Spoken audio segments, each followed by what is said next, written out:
नमस्कार, मैं हूं साक्षी राय और आप देख रहे हैं खरी बात। जैसा कि हमने कहा था और आपको भी बेसब्री से इंतजार था, क्षेत्र की सबसे बड़ी पंचायत क्षेत्र पंचायत यानी कि ब्लॉक प्रमुख के चुनाव के लिए होने वाले महामुकाबले में हमारे चुनावी विश्लेषण और रुझानों का। तो आइए हम हाजिर हैं लेकर जंग कुर्सी की।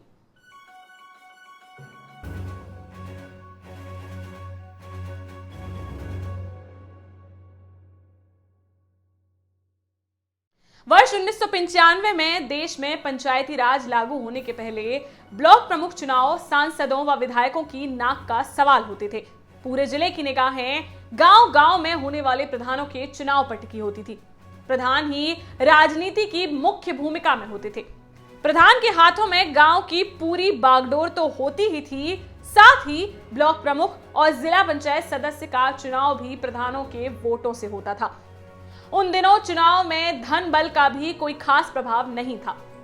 पंचायती राज लागू होने के बाद प्रधान को गांव तक ही सीमित कर दिया गया।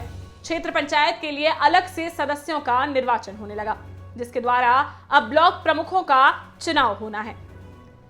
बुंदेलखंड की राजधानी और दिल कहे जाने वाली वीरांगना रानी लक्ष्मीबाई की कर्मभूमि झांसी के 8 ब्लॉकों में से सबसे महत्वपूर्ण ब्लॉक, जिसके 63 ग्राम पंचायतों की जनता चुनती है 2 सांसद झांसी ललितपुर और जालौन गरौठा और 3 विधायक बबीना, गरौठा और मऊरानीपुर। ऐसा वीवीआईपी ब्लॉक जहां की राजनीति में अधिकतर पिछड़ी जातियों का ही दबदबा रहा है।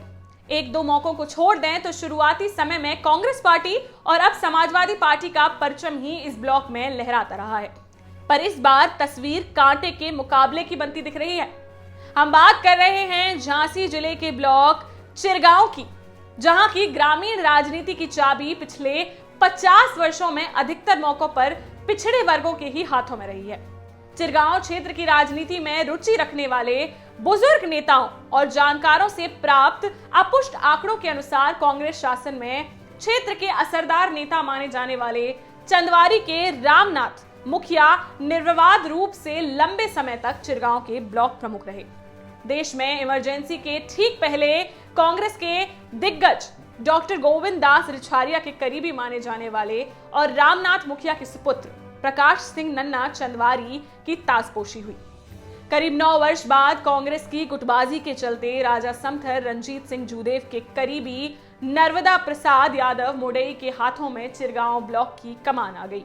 वर्ष 1990 में पुनः कांग्रेस पार्टी के जिला अध्यक्ष और रिछारिया गुट के प्रकाश नन्ना चंदवारी ने ब्लॉक प्रमुखी पर कब्जा कर लिया। 1995 में देश में पंचायती राज लागू होने के बाद चुनाव की प्रक्रिया ही बदल गई, जिसके बाद वर्ष 1995 में क्षेत्र पंचायत सदस्यों से हुए चुनाव में पहली बार नवगठित समाजवादी पार्टी ने ब्लॉक प्रमुख पद पर कब्जा जमाया। नजदीकी मुकाबले में समाजवादी पार्टी के नेता दीप नारायण सिंह यादव की रिश्तेदार श्रीमती सावित्री देवी शिशुपाल यादव मौसिया 1 वोट के अंतर से जीत के ब्लॉक प्रमुख बनी। उन्होंने तत्कालीन सांसद राजेंद्र अग्निहोत्री के करीबी मनमोहन गुर्जर की भाभी सीता गुर्जर को मात्र 1 वोट से हराया था। अगले ही चुनाव वर्ष 2000 में प्रदेश में भाजपा की सरकार थी।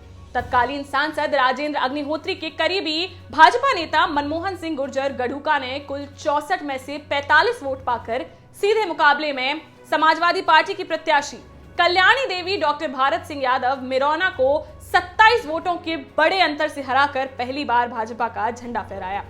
वर्ष 2005 के चुनावों में प्रदेश में एक बार फिर समाजवादी पार्टी ने अपना दबदबा कायम करते हुए उस समय के सांसद और समाजवादी पार्टी के दिग्गज डॉक्टर चंद्रपाल सिंह यादव की करीबी रिश्तेदार पिछले चुनाव में पराजित हुई कल्याणी देवी यादव मिरौना को निर्विरोध ब्लॉक प्रमुख बनवा दिया। उत्तर प्रदेश की राजनीति में एक बार फिर निजाम बदलने का असर पंचायतों की राजनीति पर भी पड़ा। यह सीट अनुसूचित जाति के लिए आरक्षित हो गई। 2010 के ब्लॉक प्रमुख चुनाव में बहुजन समाज पार्टी के प्रत्याशी के रूप में प्रदेश के कैबिनेट मंत्री दद्दू प्रसाद के करीबी दबरा निवासी विनोद गौतम निर्विरोध ब्लॉक प्रमुख बने। हालात यह रहे कि बुंदेलखंड में दबदबा रखने वाली समाजवादी पार्टी पर्चा भी नहीं भर सकी।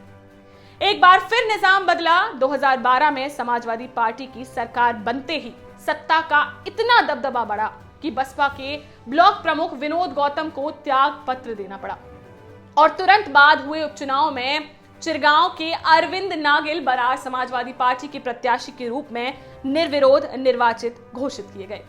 वर्ष 2015 में जनसंख्या में बढ़ोतरी की वजह से हुए परिसीमन में क्षेत्र पंचायत की सदस्य संख्या 64 से बढ़कर 73 हो गई। इस चुनाव में प्रदेश की समाजवादी पार्टी की सरकार होते हुए भी समाजवादी पार्टी प्रत्याशी को हार का सामना करना पड़ा।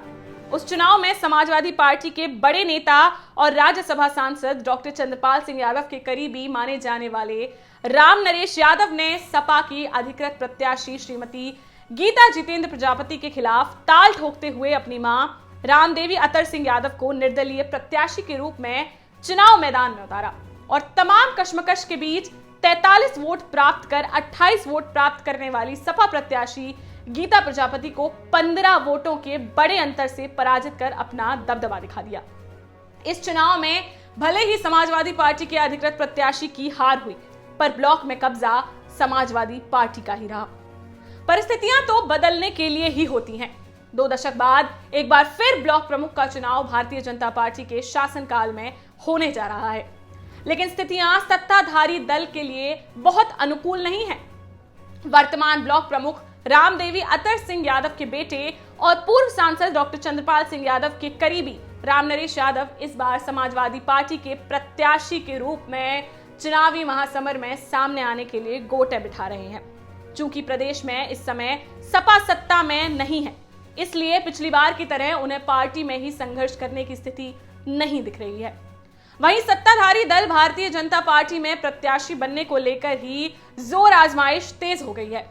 ब्लॉक प्रमुख की सीट अनारक्षित होने के कारण कई लोग सत्ता के सहारे ताजपोशी की फिराक में हैं। बघेरा से सदस्य व भाजपा नेता राजकांतेश वर्मा, करगुआ से सदस्य अनिल राजपूत, सिमथरी से सदस्य श्रीमती रश्मि रामलला दुबे और गुलारा से सदस्य किशनपुरी भाजपा से टिकट की दौड़ में हैं। इनमें से कोई सांसद पंडित अनुराग शर्मा, तो कोई विधायक राजीव सिंह पारीछा और जवाहरलाल राजपूत, तो कोई संगठन के बल पर अपने आप को मजबूत मान रहा है। खबर है कि पार्टी ने जिसके पास अधिक सदस्य होंगे उसी को टिकट देने की रणनीति बनाई है। ऐसे में सभी संभावित दावेदार बीडीसी सदस्यों से संपर्क कर उनके प्रमाण पत्र इकट्ठा करने में जुट चुके हैं। जातिगत आंकड़ों पर नजर डालें तो 73 सदस्यों वाले चिरगांव ब्लॉक में सर्वाधिक 17 सदस्य लोधी बिरादरी के हैं, जबकि 15 सदस्य अहिरवार जाति के, 12 यादव, 8 बरार, 7 कुशवाहा, 2 पाल, 2 पटेल, 3 ब्राह्मण व एक सदस्य अन्य पिछड़े वर्ग की जातियों के हैं। इस प्रकार सर्वाधिक संख्या पिछड़ी जातियों की ही है। भारतीय जनता पार्टी और समाजवादी पार्टी के बीच वैसे तो मुकाबला कांटे का होने की खबर है, लेकिन आज तक की रिपोर्ट पर गौर करें तो भाजपा में कई दावेदार होने के कारण अनिर्णय की स्थिति का लाभ समाजवादी पार्टी के प्रत्याशी राम नरेश यादव को मिलता दिखाई दे रहा है। जानकारी के अनुसार कुल 73 सदस्यों में से 45 सदस्यों के समर्थन और प्रमाण पत्र जुटाने का दावा उनके समर्थकों का है।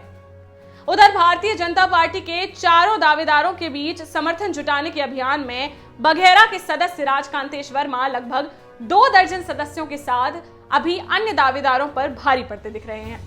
करगुआ के अनिल राजपूत भी अपने जातिगत सदस्यों की संख्या और जोड़ तोड़ के बल पर टिकट पर अपनी दावेदारी बेहद मजबूत मान रहे हैं। उधर सांसद, विधायक व संगठन की कोशिश दावेदारों के बीच जल्दी ही तालमेल बिठाने की है, जिससे उनका प्रत्याशी निर्णायक जंग में पिछड़ ना जाए। चुनाव में प्रत्याशी जो भी हो, पर भाजपा की ओर से सांसद अनुराग शर्मा और विधायक राजीव सिंह पारीछा, तो समाजवादी पार्टी की ओर से पूर्व सांसद डॉक्टर चंद्रपाल सिंह यादव और यशपाल यादव की प्रतिष्ठा दांव पर है।